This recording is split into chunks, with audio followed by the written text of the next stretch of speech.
Hey drummers and those aspiring to be drummers, those just curious about drums. Today I'm going to do something a little different, and I guess it's just continuing on with maybe one theme that just comes out once in a while, which is maybe you don't need really fancy stuff. So what if I told you that you could drum on a box and it actually sounds okay? And how much do boxes cost? Well, today I'm going to show you how you can drum on a box.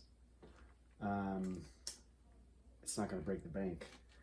So what I have here, down here, is I have it on my snare stand. It's a, Priority Mail, U.S. Post Office. I will use this post office, don't worry. I know it's for government use only. And I just decided to drum on it one day because it was a box I had. And I'm not using drumsticks, but I can use some brushes. So I have some brushes. These are really old Regal tips. I need to look up and see if they even make these anymore. They're a little tiny bit ratty. They get, even for somebody that kind of knows what they're doing, they can get caught in the edges of your drum, and then they get bent. My first pair, I remember, was a disaster. But you can do a lot of fun things with brushes. I will show a few things. Mostly I just want to show drumming on a box because it's YouTube, and why not? And I didn't come up with drumming on a box. The credit would have to go to the great Steve Gadd. So Steve Gadd, if you don't know who he is, well, you should go look him up. You've heard him playing. He's a huge, big name studio musician. If you've heard Paul Simon, you've heard Steve Gadd. 50 Ways You Leave Your Lover, of course, is the biggest one. There's about 1 million covers of that on YouTube and probably everywhere all over the world because it's very cool. And he I remember seeing a clip from the 80s of an interview or something where he was playing Bye Bye Blackbird with a box. So I'll just play a little bit. I'll show you some different patterns, actually, if you're curious. I guess I can go back to brushes. So they're wire. I was reading a while back, like when they first were coming out with the idea of brushes, they actually use fly swatters. I saw that in Clayton Cameron. He was the drummer for Tony Bennett, and he had a pretty good video out in the 90s. I think I watched on VHS. So he was talking about how they kind of came out of things like fly swatters.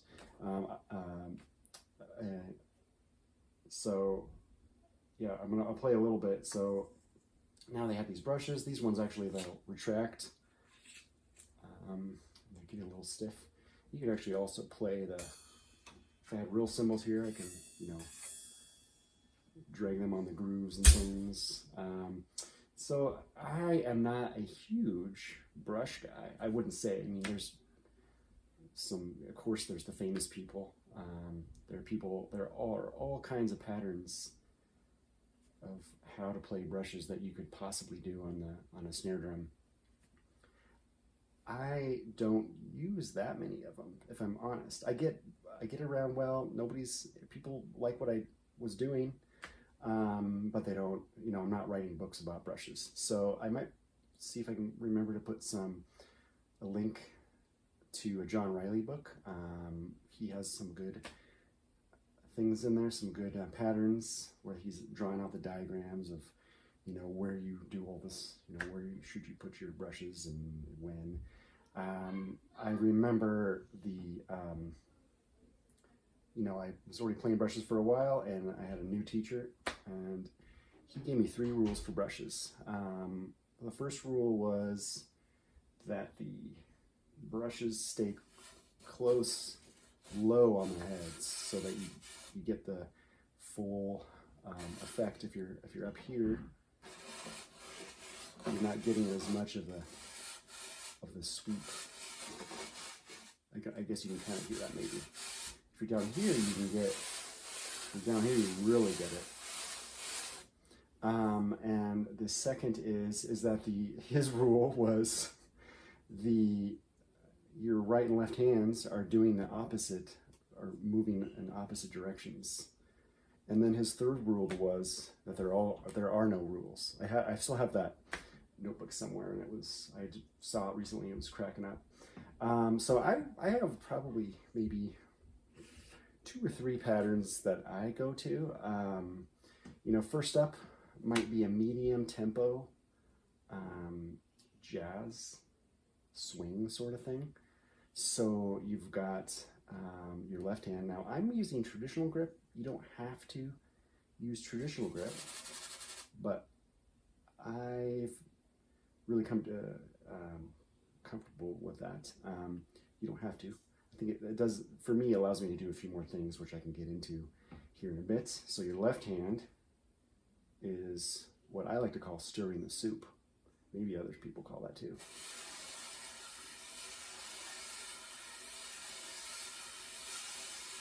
And you can emphasize it if you want to. Now some people do little circles and maybe big circles. Little circles like that, I think is what they're doing. I've never, for my own taste and my actually using this, I kind of stir the soup. It sounds like stirring the soup. And the right hand is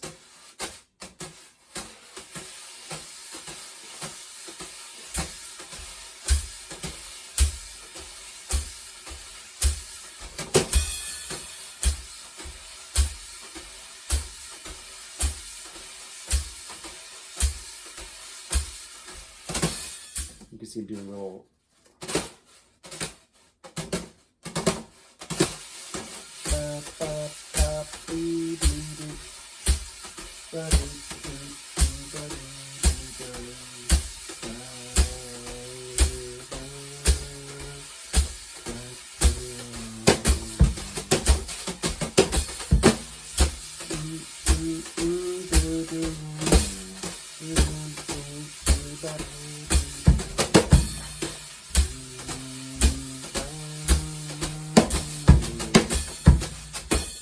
so I'm doing little things, trying to do my best Steve Gadd. I'll have to see if I can find that link. It's pretty old. That's, kind of, I suppose you couldn't really stir soup with 2 hands, but this does sound like that to me. And then, I was mentioning some things. I was doing a few little things, little stops. I'm kind of controlling that. Other things you can do, one reason I like this is it's the traditional grip. You can do this little kind of. Now I might.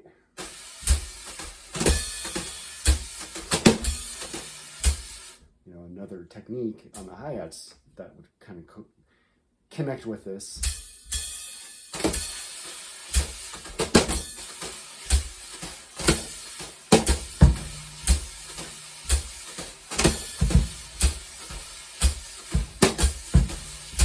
So next one might be a ballad. So you have a really slow, I don't know.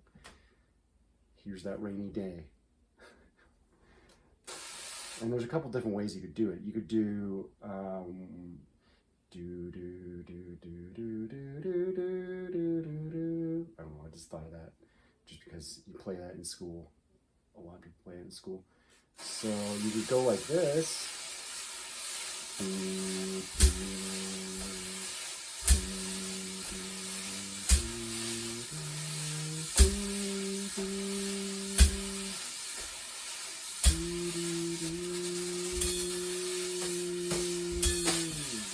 Something like that. I think they call it eyes. I think somebody out there called it eyes. Or the other one, I don't use that one as much. I'm more likely to go like this. So you're kind of doing, maybe it's the yin-yang pattern, kind of opposites.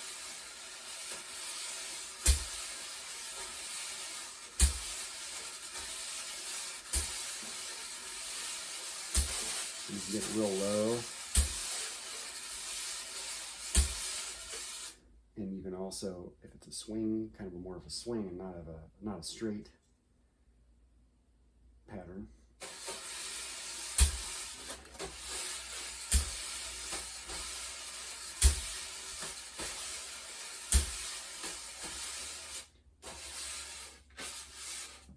Sorry to do it with one hand. I'm kind of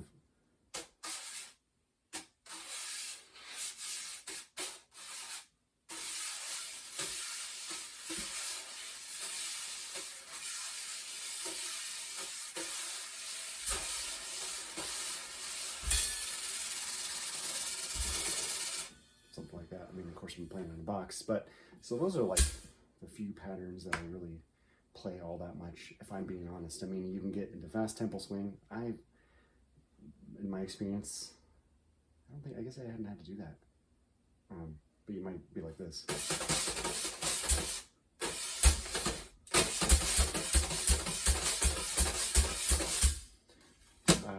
I don't know. I don't even know. Sulpinas. Actually, I can't even pull that off because I haven't done it enough.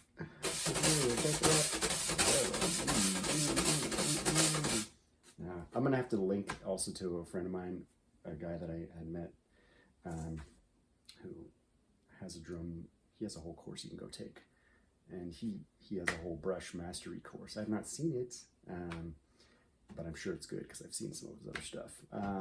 So I'll try to link to that. So those are my two things. You know, there's other things. You can do this. You can do this sort of stuff. You can. Actually, I've never seen anybody do that, but you can, you know, kind of, probably more so drag it across. That's kind of why I guess I like these. Some of the brushes out there aren't retractable. So for one thing, you're going to bend up these things a lot more. And you can use this for things. And then when you're done, you fold them up. And then you package, you know, put your item in that you're selling on eBay, mail it out, medium flat rate, and then you go get a new box. So I don't know that I actually would do a gig on one of these. What's the weirdest thing you've ever played on? Anyway, I hope you guys had a good day, and I will hopefully see you soon.